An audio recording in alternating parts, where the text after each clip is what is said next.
My friend always tells me how lucky I am to be in this profession of food blogging. তাই আজকে ভাবলাম রনিতকে নিয়ে আসি কোষে কষার এই আউটলেটে কিছু ইলিশের প্রিপারেশন ট্রাই করতে।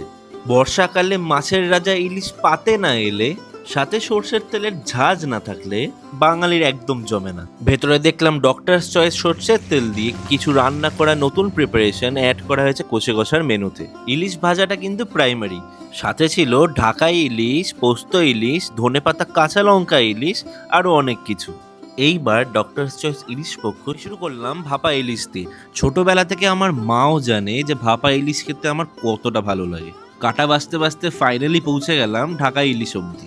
ভাপা যেরকম ভাতের সাথে বেশি ভালো লাগে, সেরকমই ঢাকাই ভালো লাগে খিচুড়ি বা পোলাওয়ের সাথে। ওইদিকে ভাজা ইলিশটায় হাত দিতে না দিতেই চলে গেল। রনিত দেখি পাতে 2-3টে মাছ তুলে কপাত কপাত খাচ্ছে। ওর মুখে মাছ খেয়ে আমি প্রথমবার এত হাসি দেখলাম।